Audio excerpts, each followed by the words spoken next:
Gianni's POV. Wala sana akong balak pansinin si Juno, ngunit nang tumapat siya sa akin, bigla na lamang niyang hinablot ang aking braso at tinawakan ng mariin. Sa sobrang diin ng pagkakahawak niya, halos bumuo ng kanyang mga daliri sa aking balat. Tiyak magkakaroon ako ng pasa maya-maya lamang. Ang suplado mo naman, Gianni. Dahil ba asawa ka na mayabang kong pamangkin, kaya pinagmamalakihan mo rin ako? Madilim ang mukhang tanong niya sa akin habang naniningkit ang mga mata. Sa halip sagutin, pinilit kong balakasin ang mga daliri niya na parang octopus na matindi ang pagkakakapit sa braso ko. Ngunit kahit anong gawin ko, hindi ko magawang alisin ang kanyang kamay sa aking braso.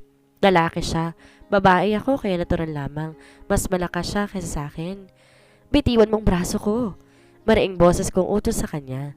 Nararamdaman ko na ang hapti ng kanyang mga kuko na bumaon sa aking balat, ngunit hindi ko pinakita sa kanya na nasasaktan ako sa ginagawa niya. Sinabihan ka ba na magaling mong asawa na bastusin ako? Baka nakakalimutan mo pamangkin ko siya at mas nakatatanda ako sa kanya. Aniya sa akin. Tila wala siyang balak alisin ang kanyang kamay sa aking braso. Sa halip, masano lang niyang diniin ang pagkakabaon ng kanyang mga kuko sa balat ko. Gusto ko mapangiwi dahil sa hapding nararamdaman ko. Ngunit pinilit ko pa rin ang aking sariling huwag dumaing.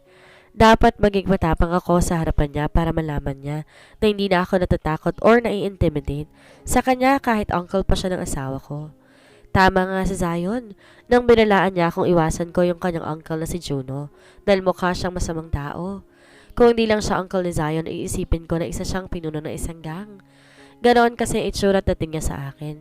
Mahabang buhok hanggang balikat, malago ang balbas at bigote halatang ilang linggong hindi inaahit. Matalim ang mata kung saan siya tumitingin. Walang sinasabi ang asawa ko na iwasan kita, Uncle Juno.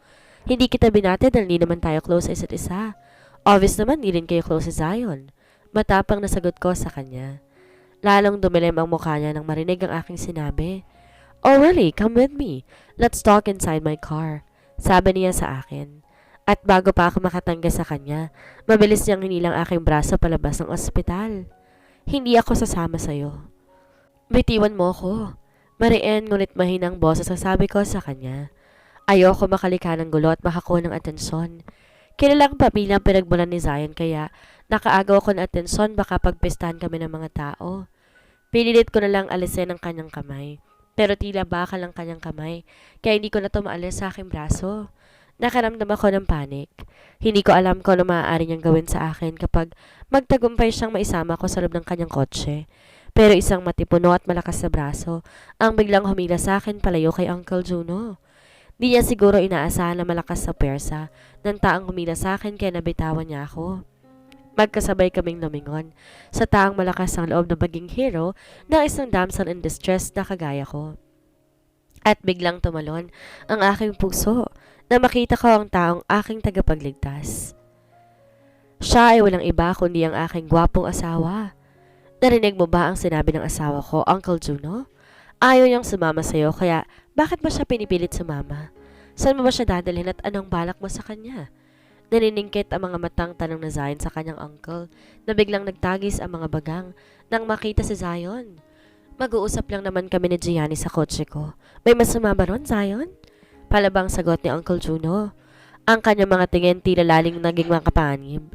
Parehong matapang at tila ay magpatana ng dalawa sa isa't isa. Nagtagisan sila ng matatalim na titig at walang pakialam kung makaagaw man sila ng atensyon ng mga taong nagdaraan sa paligid namin. Ako ang di nakatiis sa mga nakakapangilabot at tensyon sa pagitan nilang dalawa, kaya pumagit na ako sa kanila para mamagitan. Tumigil na kayong dalawa. Hindi ba kayo nahihiya? Pinagtitingin na tayo ng mga tao sa paligid natin. Kung hindi ninyo iniisip ang inyong reputasyon, isipin nyo na lamang ang reputasyon ni Lolo Fidel. Tiyak hindi niya ikatutuwa kapag nakarating sa kanya ang bagay na to. Mariin ang boses sa sabi ko sa kanilang dalawa. Pagkatapos sinarap ko si Uncle Juno at kinausap.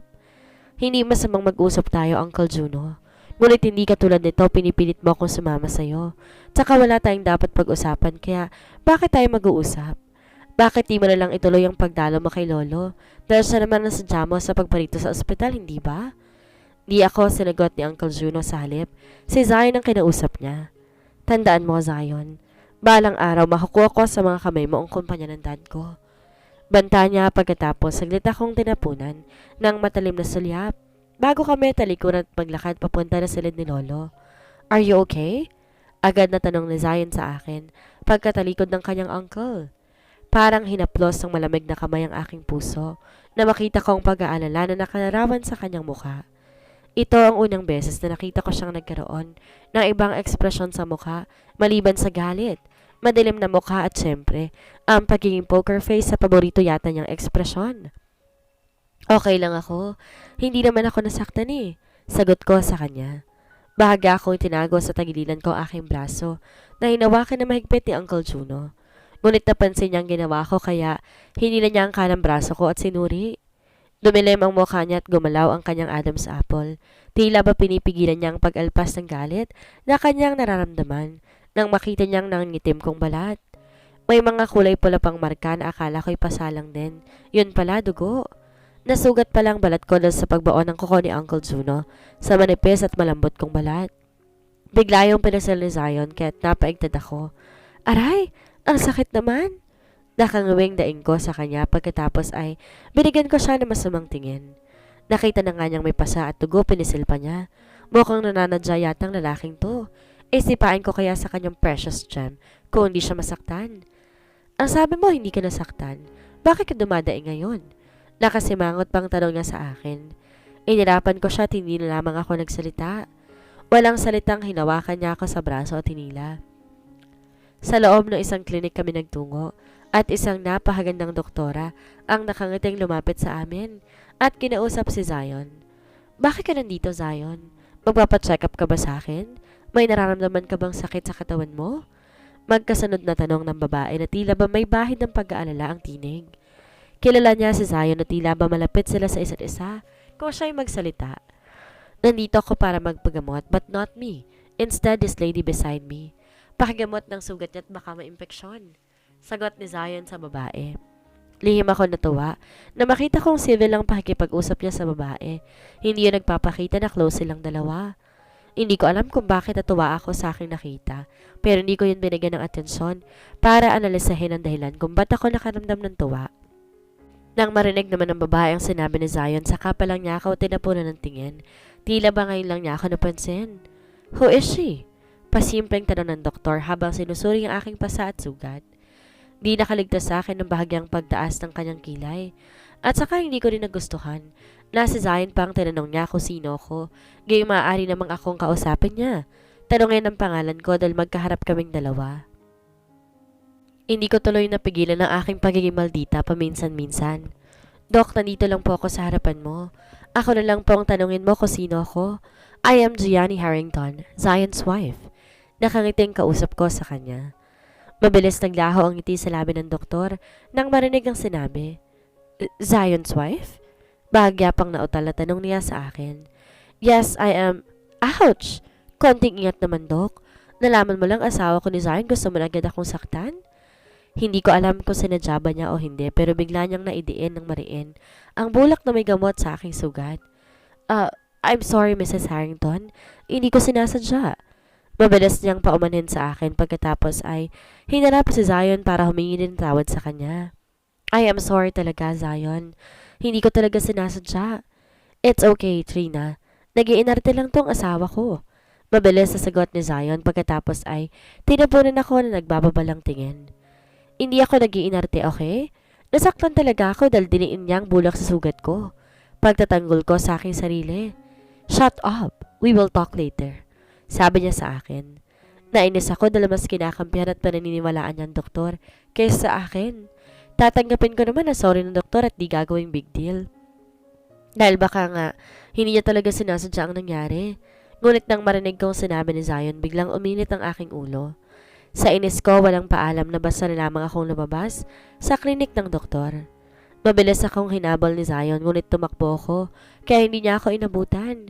Ngunit nagkita pa rin kami sa loob ng kanyang kotse. Napaka-childish mo, Gianni. Bakit ka naman nag-walk out? Galit na sita ni Zion sa akin. Gusto ko lang. Ano bang pakialam mo? Tsaka bata pa naman talaga ako dahil 18 years old pa lang ako, no? Ines na sagot ko sa kanya sa halip na magpaliwanag sa aking kinikilos. Nagtanong pa siya sa akin. Hindi ba niya alam na nasaktan niya ang damdamin ko? But wait a minute. Bakit di na yata napaka-sensitive ko kanina?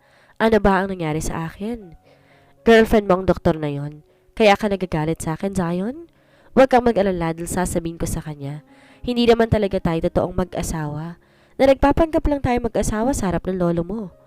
It's good that you still remember na hindi tayo totoong mag-asawa. Na nagpapanggap lang tayo sa harapan ng lolo ko. So there's no need to tell anyone that you are my wife unless nasa harap tayo ng lolo ko. Yan ang nakasulat sa contract natin, remember? Bigla ako natahimik sa kinaupuan. Naipamukha sa akin ni Zion na hindi talaga kami mag-asawa. Nakalimutan ko. Nakasulat nga pala yun sa pinirmahan naming kontrata. Wala kaming pakialaman sa personal na buhay ng isa't isa. At di kami mag-asawa pag di kami nakaharap sa kanyang lolo o di kaya sa mga taong nakatira sa bahay niya. Bakit ko nga ba nakalimutan yon? Napahiya tuloy ako sa harapan niya. Ano ka ba, Gianni? Ilang araw ka palang naging fake Mrs. Harrington. Feeling mo totoong asawa ka na ni Zion. Wake up, girl! Hindi magugustuhan ni Zion na isang babaeng katulad mo, okay? Sermon sa akin ng munting tinig sa loob ng aking ulo. Zion's POV. Nasa loob ako ng isang night bar at tahimik na umiinom ng alak habang hinihintay ko ang pagdating ni Alex. Ang aking matalik na kaibigan simula pa ng mga bata kami. Pinili kong maupo sa pinakasulok na bahagi ng bar dahil mas kaunti ang mga customers na umuupo rito. Mas gusto nila malapit sa harapan kung saan makikita ang mga babaeng sumasayaw na nakasuot na maikling shorts. Grupo ang mga babaeng sumasayaw at masasabi ko, di naman sila malaswang tingnan. Di naman malaswa ang kanilang mga suot kahit maikling shorts pa iyon. At di rin naman malaswa ang kanilang ginagawang pagsayaw. Di ko tuloy maiwasan na maisip sa Gianni. Siguro sa ganitong night bar din siya nagtatrabaho dahil sabi niya wala rin masama sa trabaho niya. At sa tingin ko, hindi ang tipo niyang papasok sa maraming trabaho. Mukhang ma-pride at ma-prinsipyo sa Gianni kaya natitiyak ko, hindi siya magtatrabaho sa isang lugar na alam niyang makakasama sa kanya. And speaking of Gianni, pagdating sa bahay, hindi niya na ako kinibo. Hindi ko kasi nagustuhan ng pagtataas ng boses at ang di magandang sinabi niya kanina kay Dr. Ramirez. Nakita kong bahagyang naidiin nga ng doktora ang bulak sa sugat ni Gianni. Ngunit hindi pa rin yon sapat na dahilan para pagtaasan niya ito ng boses at pagsalitaan ng hindi maganda. And besides, Dr. Trina Ramirez was the in-charge doctor of my grandfather. At nakikita ko na magandang pag-aalaga niya kay Lolo, kaya naman lumalakas na ang katawan nito. Ilang araw pa lang kami nagsasawa bilang mag-asawa. Nagkaroon na agad kami ng hindi pagkakaunawaan. Paano pa kaya sa mga sunod na araw at linggo na darating? I don't know if my decision of marrying her was a good decision.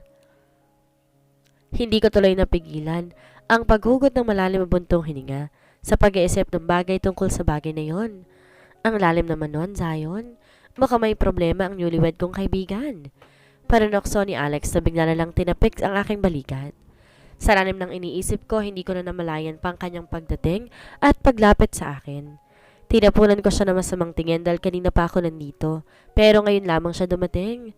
Siya tong tumawag sa akin at pinapunta sa lugar na to dahil gusto niyang i-celebrate namin ang kanyang birthday.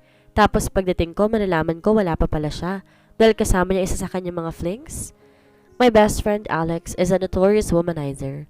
Kaliwat kanan ang kanyang mga nobya. Himala nga lang hindi pa siya nabubuking sa dami.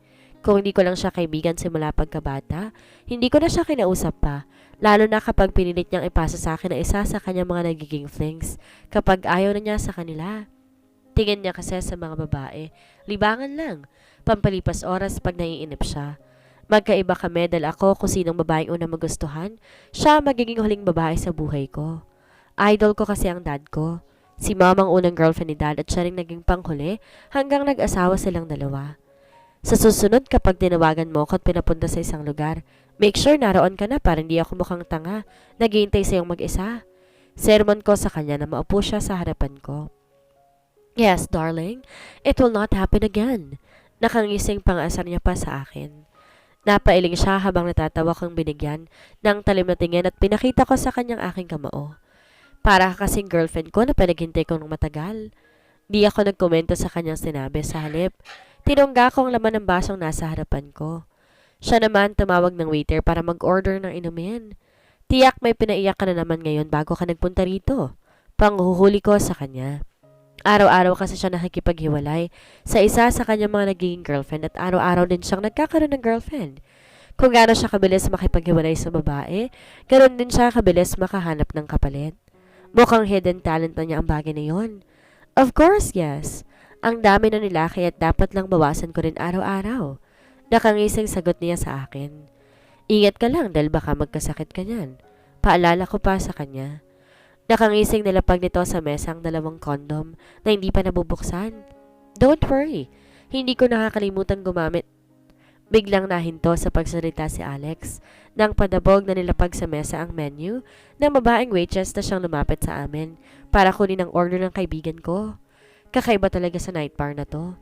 Hindi mga GRO ang sumasayaw sa stage. May menu pa na parang restaurant. Sa lahat ng bar na napuntahan ko, sila lang ang may ganito. At mukhang matatapang din ang kanilang mga waitress. Habang naghihintay kasi ako kay Alex, nakita ko kanina ang isang babaeng waitress sa sinampal ng lalaking customer na pumisil sa kanyang puwet. Hindi natakot ng babae kahit medyo may kalakihan ng bulto ng katawan ng lalaking sinampal niya. Tapos ngayon malakas ang loob ng babaeng waitress na to na magdabog sa harapan namin. Pero sa tingin ko kaya siya nagdadabog dahil nakita niya ang 2 sachet ng condom sa mesa. Yun sigurong kinagalit ito dahil alam nito kung para saan yun. Baka iniisip nito na katulad kami ng lalaking ng bastos kanina sa kasamahan nitong waitress. Anong order mo, sir? May diin ang boses sa tanong ng waitress. Sa kanila. Ang malas ko naman. Sa dinami-rami ng waitress na ma-assign sa akin, bakit ikaw pang lumapit? Kausap ni Alex sa babae na para bang matagal nang magkakilalang dalawa. Mas malas ako dahil nakita ko yung pagmumukha mo. Palabang sagot ng babae at pagkatapos, binigyan ng matalim na tingin ng kaibigan ko. Do you know her? Di nakatiis sa tanong ko kay Alex. Baka isa sa mga babaeng pinaluhan ng kaibigan ko, ang lalaking ito. Kaya tila malaki ang galit sa kanya. Well, hindi maikakaila, magandang babae. Maganda rin ang hubog ng katawan kaya hindi na ako magtataka kung one day, one night, ex-girlfriend niya ito. She is Silva, ang babaeng ipinaglihiyata sa masamang panahon dahil sa kasungitan. Parang girl version mo siya, Zion.